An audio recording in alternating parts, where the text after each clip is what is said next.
right, everybody. Welcome to the very first video version of the Eleventylife solo button. I have gotten several requests from over the years of people asking me to do video versions of the solo button episodes that we do on our podcast, Eleventylife, because I think that it's just easier to have these kinds of conversations visually, and I think that some of the stuff gets a little bit lost in the podcast. So my apologies that it took me, 2.5 damn years to to figure this out, and to set this up and share these sessions with you guys.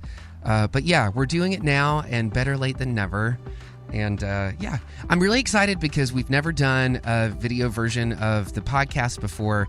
And one of my favorite things in life is being able to share music with people and also to be able to share my creative process, because I feel like whenever we share our creative processes with each other, it's an iron sharpens iron type of situation. So there's a lot of things that I learn being in other sessions, working with other artists and working with other producers. And just, it's kind of the same thing as reading a book, you know, like the more knowledge that you have, the more ways you have of interfacing with the world and interfacing with ideas. And the same is true in creativity. The more tools that you have in your toolkit, the more cool shit you can build with it. So yeah, I'm gonna stop rambling right now and get into this.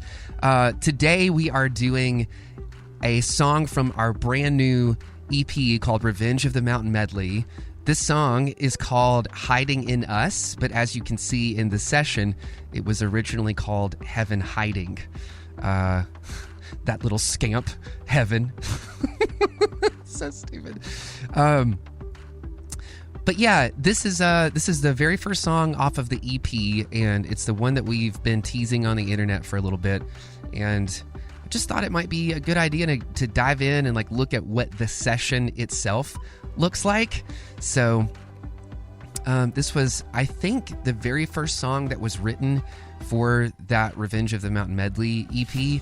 And it started out with some very, very simple, basic ideas. The song itself is not a hard one to learn or to play if you are a beginner or a pro guitarist.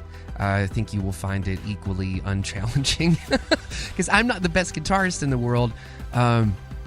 So if I can do it, I promise that you can do it too. This song is sort of this weird... this song started out as this idea that, especially in the South and in religious parts of the South, there's this idea within like evangelicalism that I grew up with, that your entire life is kind of serving the purpose of your death. And that, you know, we're just toiling away down here on planet Earth and everything kind of sucks. And we're just resigned to the fact that it's all going to suck and life is suffering and it's pain. But one day it's all going to be better and we're all going to get to heaven. And I just absolutely think that is a waste. It's a waste of life. To view things that way, or to even view your own religious pursuits that way. I feel like it can be a really toxic kind of ideology that robs you of any sort of joy that you're able to experience in life right now. So the idea of this song is kind of to model it after like an old, the old spirituals that we used to grow up singing in church, which is that, yeah, life kind of sucks and things can get really bad and everything can feel like it's all going to shit, or hell in a handbasket, as they say in the South. But maybe we have an opportunity to experience heaven with each other. Maybe eternity, or our ideas of eternity, are happening right now in our conversations, in the ways that we treat each other, in the ways that we love each other, and in the ways that we choose to humanize each other and to see the divine in each other now, as opposed to, I don't know, waiting until we're all dead for any of it to matter. So anyway, I'll quit being rambly about that. You can let this song be whatever it needs to be to you in the moment. But let's dive into how it got made. So the idea behind this song, or a lot of these songs, for Revenge of the Mountain Medley, it was very important for me that we have a really strong rhythm section. going into these songs. And so the rhythm section here is comprised of a lot of stuff. I think all of this stuff here in purple are just drums or samples or percussive elements, and we'll dive into how all of those work. But just to give a little bit of context, I think that there's not a single song off of that first Attack of the Mountain Medley EP that had even as many tracks as we do drum tracks now. So this EP is hands down probably overproduced in comparison to the first EP that we did of folk songs. But anyway, we will dive into this here, and I'll show you guys what the drum tracks are doing. And the first thing that we have here is a kick drum that happens in the song. So we have this happening, and then right over top of that, or underneath it, we're layering it with another kick drum that sounds like this. So one of them is definitely like the booty, and the other one is the sort of top end and room information that makes it sort of feel like it's occupying a space. So together, those kind of sound like that. Yeah. Now, I really like that because it doesn't feel, those samples together make that kick sound not so sterile and not like it's just a programmed drum machine type thing. So right underneath that, we also have some claps happening, which sound like this. I'm pretty sure that sample is from Splice, if you guys aren't familiar with Splice. A lot of these are from Splice. And then here's another one, a little higher, happier clap. I love it. And together, there we go. Woo! Check it out now. And then all together. And it looks like we're about to cover a Queen song, so I apologize if we we gave the wrong impression with all of that. And then we have some little guys down here which look like little reversals. So coming into the song. So there's that guy, and then there's this guy. Oh yeah, just nasty. An angry sound. I love it. It's beautiful. So when we get to this part of the song. Yeah. So this looks like the back half of verse 2. And let's see what we got here. So this guy right here is just a Travis Barker drum fill that I also downloaded off Splice. And I thought it was just a fun little thing to put right there.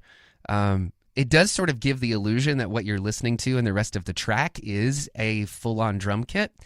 But we know better, don't we?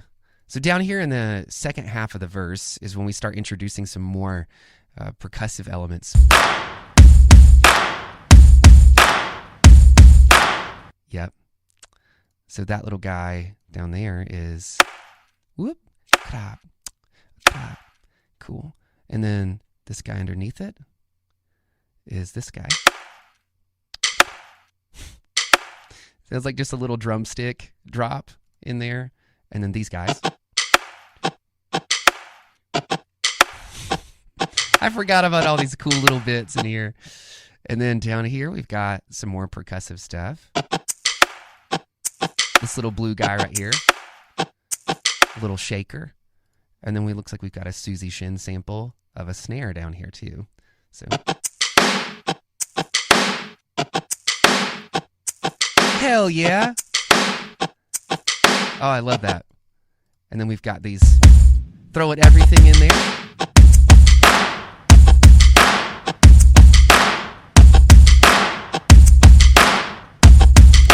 Yeah. Yeah. That will get your ass to wiggle. That's what we're always going for in rhythm tracks, I suppose. Yeah. And then down here, looks like we have some other little bits.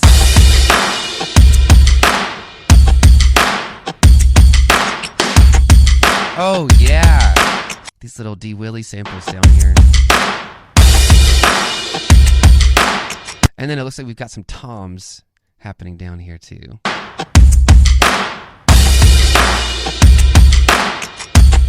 You kind of see, like, as the song is building, we start off with like just the bare minimum, like what does it take to make the song work rhythm-wise, and then we sort of start introducing these new elements over time and making those rhythms a little more interesting and playing them off each other. This right here, this whole section here, looks like we're absolutely heading into the chorus. And so let's see what happens here, because all the sounds that we were hearing are happening, but we've also, to give the song a bit of a boost and a lift, have added two other kick samples underneath the ones that we're hearing. So here's everything that we were listening to so far going into this. But then we're adding these new little elements down here, which look like percussion tracks.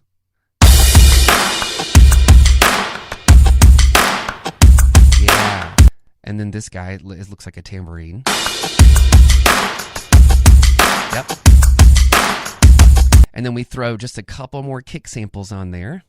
You can all hear that.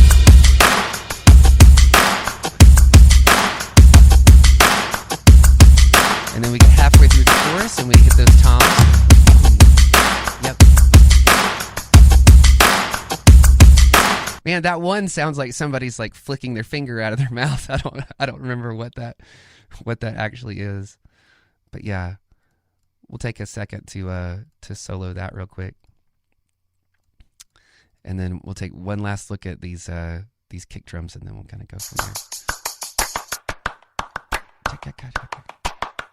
Oh, just little claps happening down there. Yeah, I love it. That's so fun. All right. So these guys here, these new kick drum samples probably got lost a little bit in the mix, but yeah. Yeah, one's real roomy and the other is just real dead. But they all come together to create a Megazord kick sample. Hell yeah.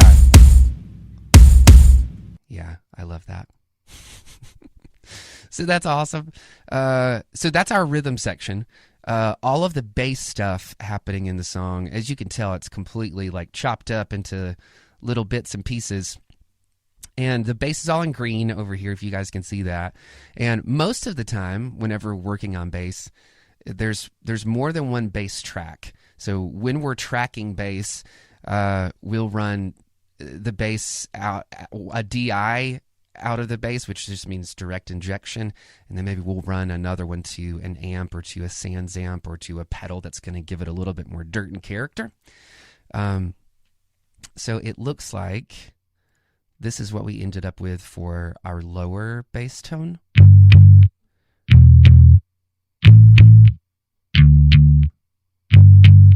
And then we have this other bass tone that we tracked alongside of it at the same time, and it's probably our dirty bass. Oh yeah. Oh my gosh. Lock your doors. That's coming for you. Okay, and then together they just make this really cool bass sound.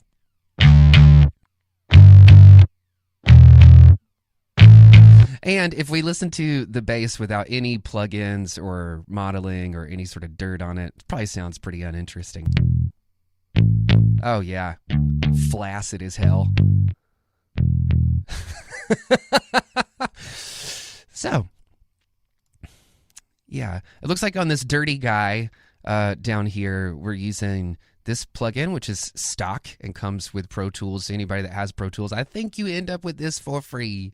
And then, so that's making it a little bit nasty. And then we're also running it through my favorite plugin of all time, which is called Decapitator by Sound Toys, and just makes everything nasty and fun.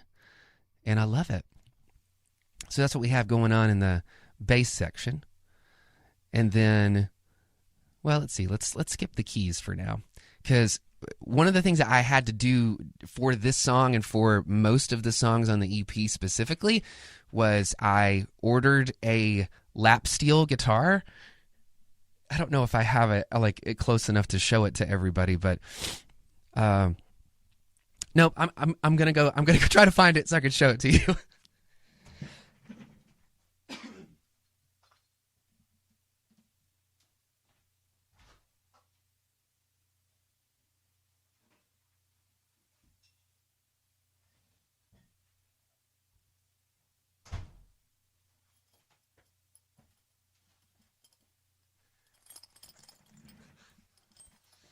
I found it. So I got this guitar because I knew that I wanted to add a different element to this sound, and lap steels and pedal steel guitars have a very specifically sort of sad and distinctly country sort of sound and vibe to them. So I ended up finding a really good deal on this guy on, I can't remember if it was Reverb or eBay or something, but I had never played a lap steel before in my life, and I didn't realize that it was such a rabbit hole.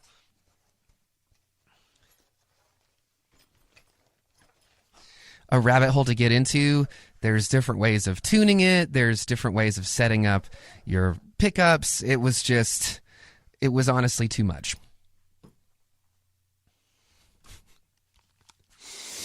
Anyway, I was pretty proud of that because it took me, 3 or 4 weeks to sort of get down a technique for how to play it and how to get the sounds that I wanted out of it. And yeah, if you're looking for a way to kill some time and start thinking about your guitar parts in a new and interesting way, buy a lap steel and just go to town for a little bit. What we ended up doing is running that lap steel through a Mesa Boogie amplifier. So a little bit overkill. I don't know anybody that runs lap steels through these pop punk or heavy metal guitar amps, but it just kind of seemed fitting. So this is what these little green guys are here, are little samples that I made of me playing the lap steel. So this is what they sound like.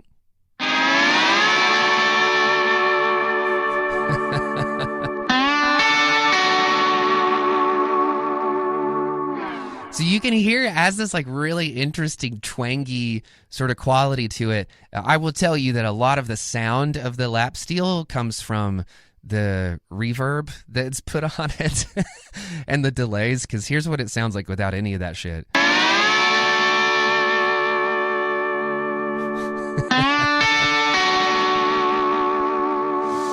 And then we over here.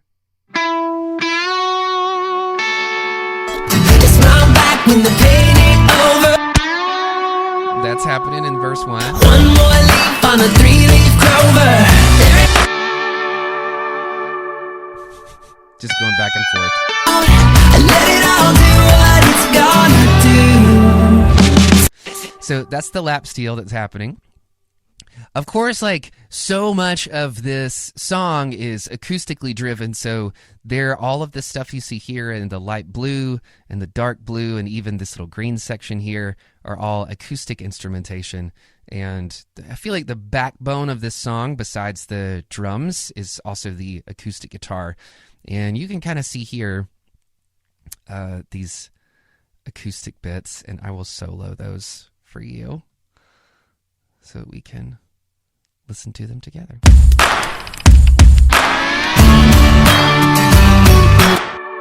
So we have an acoustic guitar on the left, on the right.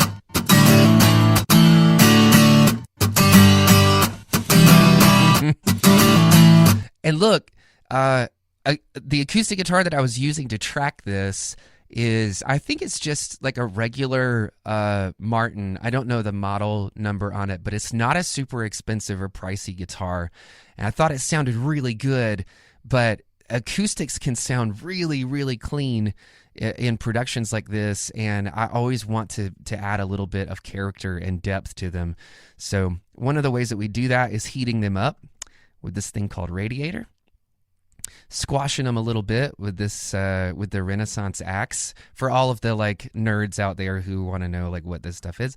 And the last thing that we're doing that probably makes the biggest difference for these are this tape saturation that we have on here and this other plugin called Devil Lock.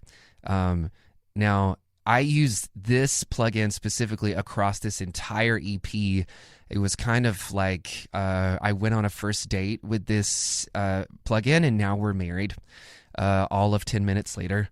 And it just has this really cool way of making things feel dirtier, but this mix knob is sort of a lifesaver in that this guy is heavy-handed. It is a broadsword, and being able to pull it back a little bit is helpful. So this is what the guitars ended up sounding like in the mix.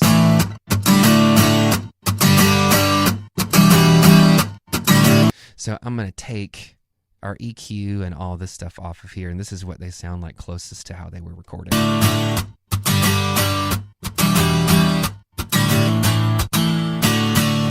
Kind of sterile, but still nice. And then when we throw our tape on, this gets a little bit bigger, a little bit warmer. Feels like it's occupying space a little bit more.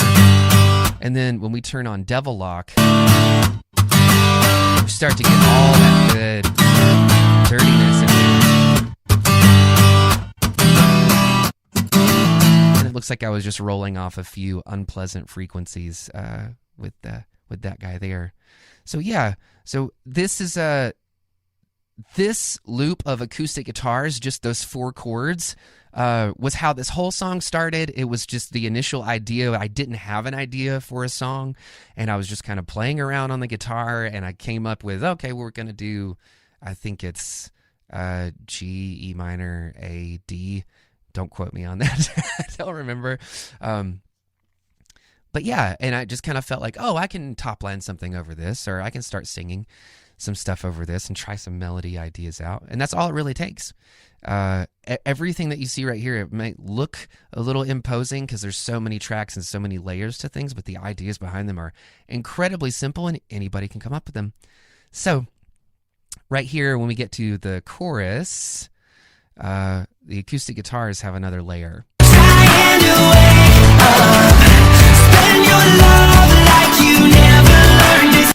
So one of the things that we do in pop punk music a lot of times is add octaves to the guitar parts that we're doing.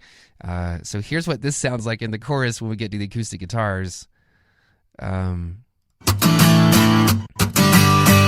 that's the acoustic guitars, and then the octaves themselves sound like this.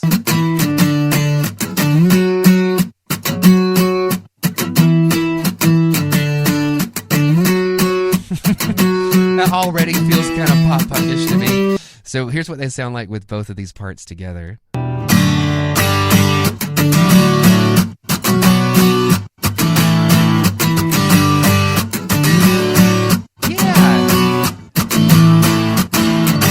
Just adds a little bit of weight and girth to what's happening there. So yeah. That's those acoustics, and it looks like down here, this lead line of the song that it sort of opens up with.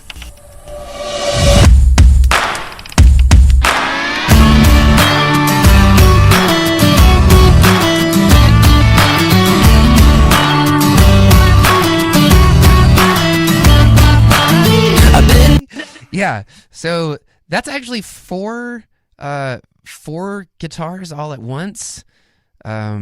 Everybody, many hands make light work, as they say. So here's what that is.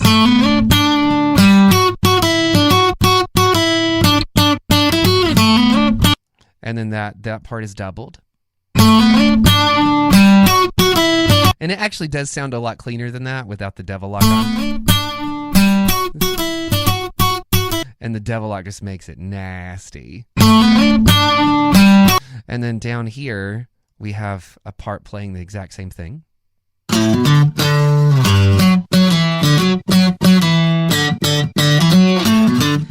together. But wait, there's more. We also have a mandolin down here that's playing the exact same part. Oh, yeah, there we go.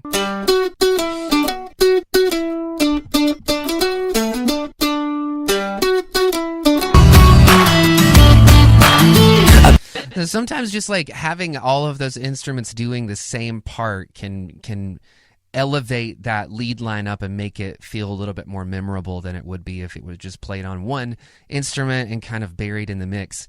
So we also have these little mandolin parts happening down here.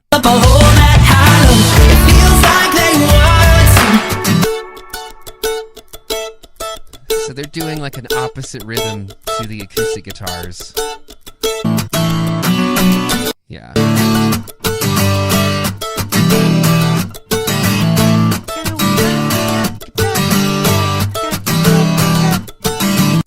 Yeah, if that doesn't get asses moving, I don't know what will. Yeah, so fun. So fun. If you have tiny fingers and you want to be a folk god or goddess, you should learn how to play mandolin. That would be awesome. They really are super fun. They're incredibly difficult for me to play and track because my fingers are absolutely gigantic. And so it's hard for me to get some of the chording and stuff right. I mean, and as you can tell, there's a lot of little cuts and edits and stuff in here where I probably had to punch different chords or different parts that I was coming up with. So yeah, so there's that. And then I think the one thing we haven't covered is vocals and keys. So the keys are pretty low in the mix on this song, but when we get to the chorus, they're really important for helping elevate everything that's happening in the song. And I'll show you how right here. So it looks like we get to the chorus part. Let it all do what it's gonna do. Tell me why you spend the whole team trying to wake up. So what's happening keys-wise here is we have our Rhodes,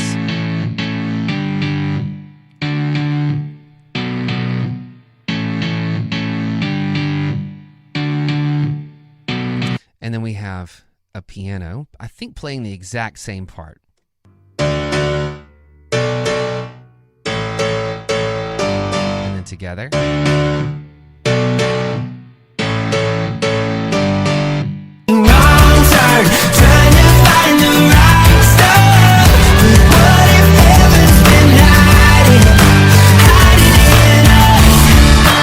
Just like gets a little bit empty. And it looks like down here we also have an electric guitar part that this song could have gone in a completely different direction depending on how we decided to mix it and what things win in the mix. And I don't know if you can even hear these in the final version. They're pretty low, but they do add a little bit of dirt.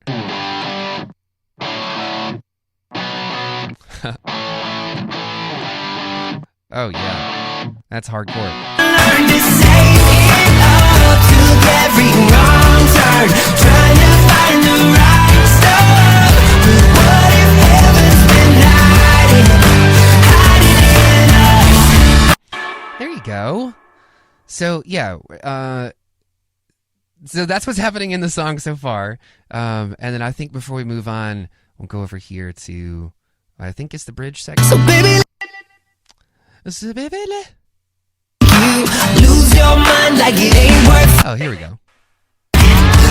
All right, so we get out of that, and then we start to go to this down section, this bridge section, and you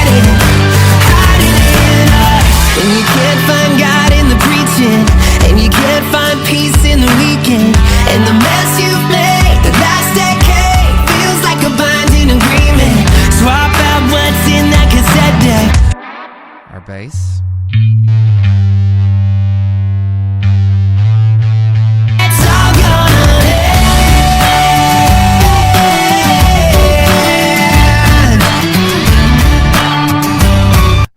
Yeah, there we go. I think one of the things I was trying to look at here was this little piano part. This is one of my favorite parts in the whole song. It's like right before going into the second chorus, and everything kind of drops out. Waiting for a sign on the back of a slow tomorrow. There ain't nothing we can do, no. And we just get this really, really pretty piano part. Yeah, with the guitar.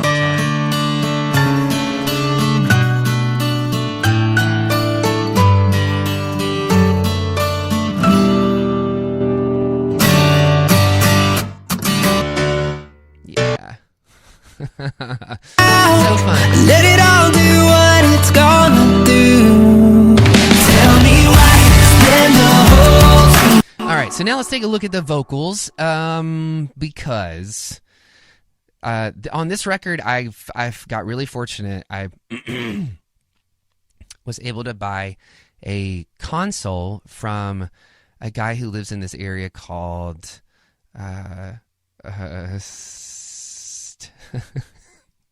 never mind. I know his last name is Stelling. I can't remember if it's like CP Stelling. I just completely blanked. I'm such an asshole friend to everyone. I'll make up for it in heaven. So down here we have our vocals starting out. I've been down in the well too, soaked to the bone in sorrow. They don't make enough. Soaked to the bone and scary ghosts from the ring. More like it. I'll quit trying to make jokes. Here we go. This is what the vocal sounds like soloed. I've been down in the well too, soaked to the bone in sorrow. They don't make enough drugs to. So you can hear it's pretty pushed and pretty nasty sounding. I'm going to take everything off of it here so we can hear the difference. Soaked to the bone in sorrow. They don't make enough drugs to. And then we slowly add some EQ. Fill up a hole that hollow. It feels like they want to. Just smile back when the pain ain't over. Baby, you got a hot glue. One more leaf on a 3-leaf clover. There ain't nothing we can do, no how. So that vocal actually sounds really dirty and nasty, but what makes it feel a little bit more hi-fi in the mix is that we have this double happening under here that's not nearly as pushed all to hell. Soaked to the bone in sorrow. They don't make enough drugs to. Yeah, so then when we solo those together, we get bone in sorrow. They don't make enough drugs to. Fill up a hole that hollow. It feels like they want to. So to the bone. We have our BGVs happening. So that would be these little bits of harmonies down here. Bone inside, the bone in sorrow. They don't make enough drugs to. So there's a high harmony, and then underneath it goes a lower harmony. Bone in sorrow. They don't make enough drugs to. Get a little 3-part happening there. A little 3-parter. And then we get over here, and we start doing it again. Just smile back when the pain ain't over. Baby, you got a hot glue. One more leaf on a 3-leaf clover. There ain't nothing we can do, no how. So baby, let the clock run out. Let it all do what it's gonna do. There you go. Now you're doing it, Matt. You're singing harmonies. It's pretty great. Then we get over here. Let's just solo what's happening in the vocals on the chorus section. Tell me why spend the whole dream trying to wake up. All right, now you be quiet for a second. And we're going to just slowly I know I talk about how many vocal layers happen in all of our songs, but sometimes it just gets a little bit ridiculous. So down here in the background, this is what's happening underneath that lead vocal is we start out with.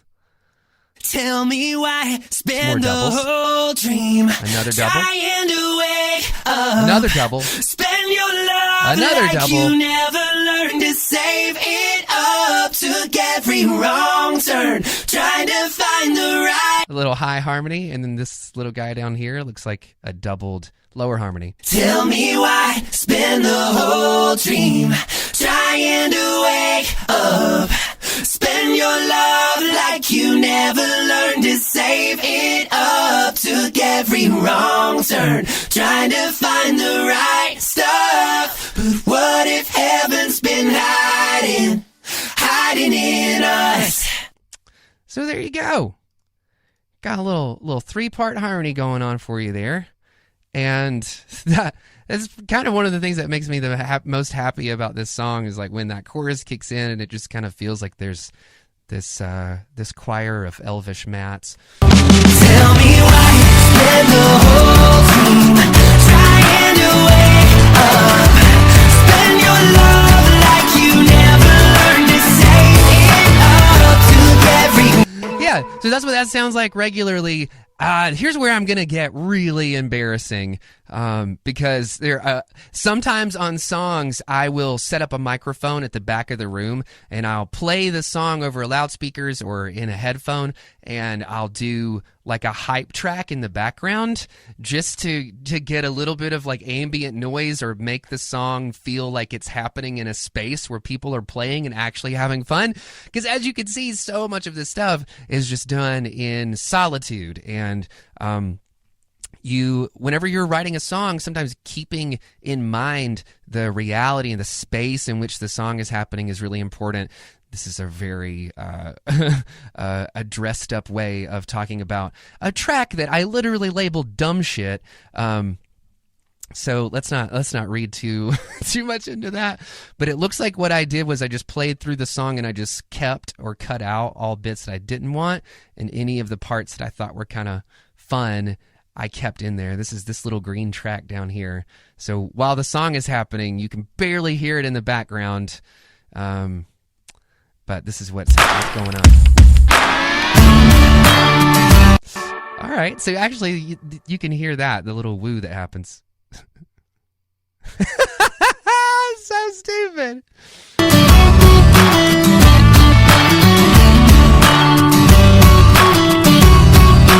Oh yeah, I don't know if you can hear that in the background of the actual song, but this is what's happening, just madness.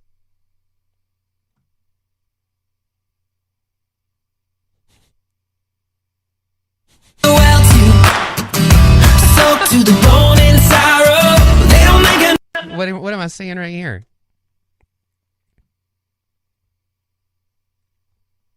Okay, just doing a little harmony. fill up a hole that hollow. It feels like they want to. So what happened here? Okay. Come back when the pain ain't over. Baby, you gotta.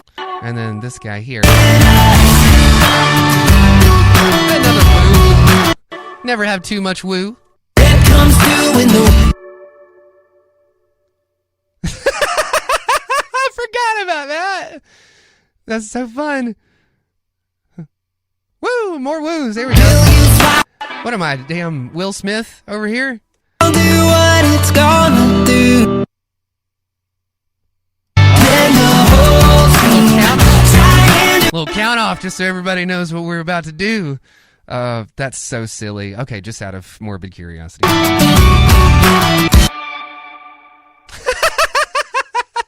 One more time.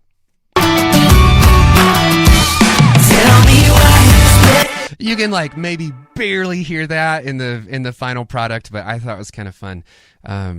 There's all kinds of weird little subliminal messages that end up in 11 songs. Okay, I'm getting a little bit long-winded. This has been the most fun solo button that I have ever done, and thank you all for being here for it and for putting up with my madness as I walk you through these tracks and explain all of it. A huge thank you to everybody who is going to Spotify and listening to this song, putting hearts by it.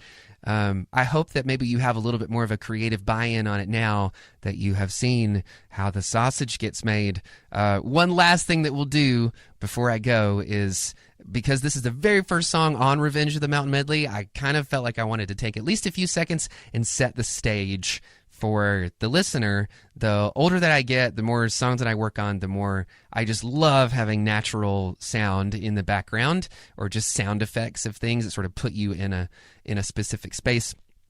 So the whole album opens up this way, but the way that it opens up is with all of these little sound bites here. And maybe you'll remember them.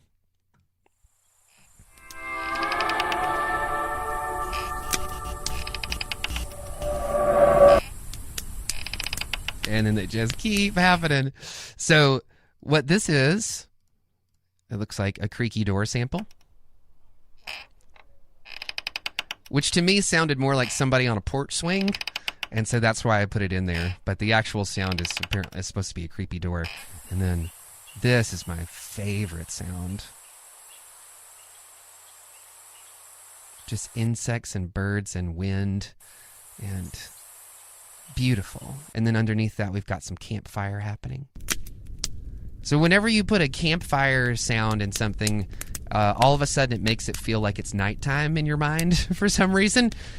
Brain hack. So, and then we've got this little guy down here. Oh, that's a ghosty sound. Oh, wow. That actually kind of scared me a little bit because I'm here in the studio alone and I don't know what's happening behind me. Okay. Yeah. So that, I'm pretty sure I made this little sound just by plugging a guitar into one of the DIs that we have here in the studio. And yeah, just being dumb. Like, hey, we're all out on a porch swing in the middle of the night, and we just had this great idea that we're going to make an album together. And then there's this little sample of a pedal steel thrown in there. Almost like the call of the banjo monster from over yonder hill. And now we're about to sing a song about how heaven might not be a real place, but maybe it exists in our hearts because they're so damn big. Thank you to everybody who has sat through this craziness. I love you guys. I hope that this is everything that you wanted out of a Solo Button episode, and I hope that you're enjoying the album. And thank you so much for letting me into your life in this way and for letting me share my songs and my thoughts and my creative process with all of you. I hope that it helps you to do what you're doing creatively in a more fulfilling way. And if not, then who cares? There's always pizza and cake, and we can go down that rabbit hole. Anyway, love you guys. Thank you so much for being here, and we'll see you on the next Solo Button episode. Eleventylife is a production of Rock Candy Recording.